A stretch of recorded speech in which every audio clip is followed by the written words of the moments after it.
जब परमात्मा को जरूरत होती है कि मेरे संसार के अंदर अब त्रयमाम हो रहा है, जैसे अब हो ही रहा है, आप देख ही रहे हैं। मुझे ऐसा लगता है, मैं आपको अपनी बात थोप नहीं रहा, आज का जो इंसान है इसने पदार्थवाद में, स्वार्थवाद में और क्या कहते हैं भौतिकवाद में इतना उलझ गया है कि इसको परमेश्वर के नाम की कोई खबर ही नहीं है। तो जब ये इंसान हताश होता है, अदास होता है, निराश होता है, तो फिर इसके पास कोई विकल्प नहीं रहता।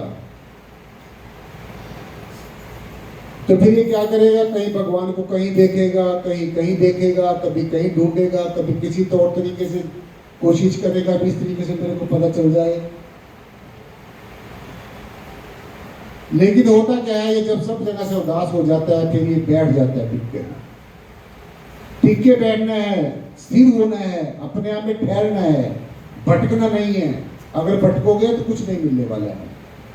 अगर परमात्मा सब जगह है तो फिर जहां आप बैठे हो, जहां पर आप हो वहीं पर उसी समय, उसी घड़ी और उसी रूप में जिसमें तुम देख रहे हो, वो समझो परमेश्वर है। परमेश्वर से सिवाय, इस परब्रह्म निराकार सर्वाधार विश्वाधार से सिवाय दुनिया में दूसरी कोई चीज नहीं है। और अगर आपको लगती है ये जो रंग बिरंगी दुनिया दिखती है, लगता है ये अब हाँ ये है, ये लगती है हमें है, क्यों? क्योंकि इसके अंदर भी परमेश्वर का आत्म रूपी, सच रूपी, चेतना रूपी अंश है। तो हमें लगता है इसमें सच है, लेकिन ये दुनिया सच तो है, लेकिन ये पूरी सच नहीं है। एक बूंद तो है, लेकिन ये समुद्र नहीं। अगर आपने समुद्र के पास जाना हो, मैंने आपकी इच्छा में तो समुद्र से दोस्ती करनी है और आप कर बैठे एक छोटी सी बूंद से, तो वो बूंद आपकी प्यास को नहीं बुझा सकती। इसलिए समुद्र के साथ दोस्ती करने के लिए हमें समुद्र बनना पड़ेगा। हमारे अंदर समुद्र जैसा विशाल हृदय होना चाहिए, हमारे अंदर दया होनी चाहिए, करुणा होनी चाहिए। और सबसे बड़ा जो कलंक है इंसानियत के ऊपर, ये जातियों का, धर्मों का, वर्णों का, संप्रदायों का, ये मनों के भेद, ये मतों के भेद, ये मतांतरों के भेद, ये पूजा पद्धतियों के भेद, ये भगवानों के भेद, ये प्रतीकों के भेद, ये चिन्हों के भेद। मेरे मिशन का ये चिन्ह है, मेरे मिशन का ये चिन्ह है। या तो ये सारे चिन्ह झूठे हैं या फिर ये सारे चिन्ह सच्चे हैं। अगर आपका चिन्ह सच्चा है तो फिर दूसरे का भी सच्चा है। अगर आपका धर्म अच्छा है तो फिर दूसरे का भी धर्म अच्छा है। अगर आप देख रहे हो कि आज ऐसा है कि एक धर्म दूसरे धर्म का दुश्मन, एक जाति दूसरी जाति की दुश्मन, एक इंसान दूसरे इंसान का दुश्मन, तो ये क्या है?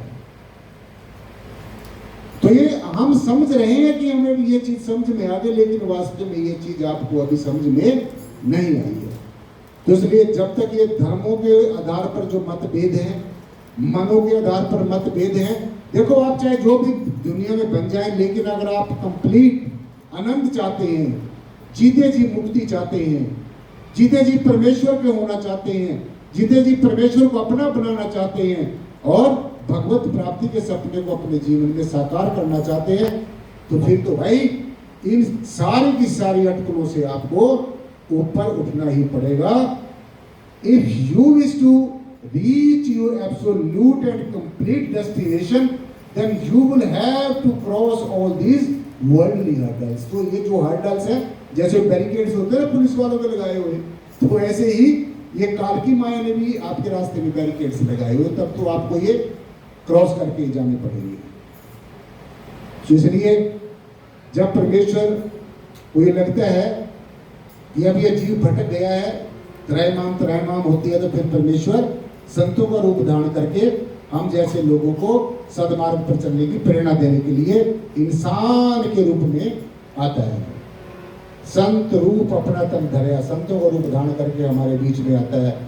और संत हमारे गुरु कह के भी सब कुछ कह के चले जाते हैं, लेकिन ये हम सब लोगों की समझ में आता नहीं। फिर क्या करेंगे, जब गुरु चला जाएगा फिर उसके नाम के ऊपर मंदिर बनाएंगे, अपनी जेब में पैसे से भरेंगे, उसकी मूर्तियां बना लेंगे, अपने आप मूर्ति के पास बैठ के बड़े तगड़े बढ़ के भक्त बन के बैठेंगे। हालांकि उसने कहा नहीं है जिसकी मूर्ति के पास आप बैठे हो, तो आपने वो धंधा बना दिया है आपने।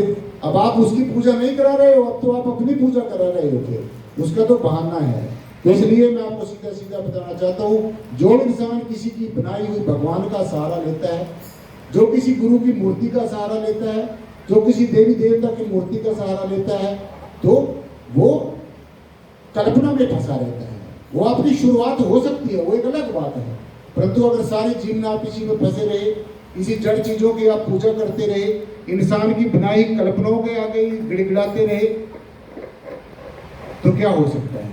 मुझे नहीं लगता आपको मुक्ति मिल जाएगी। मुक्त सोई जो मुक्त सेवे। अगर आप मुक्त होना चाहते हैं, अगर आप आनंद को प्राप्त करना चाहते हैं, अपने लौकिक बंधनों से छुटकारा पाना चाहते हैं, तो कोई जरूरी नहीं है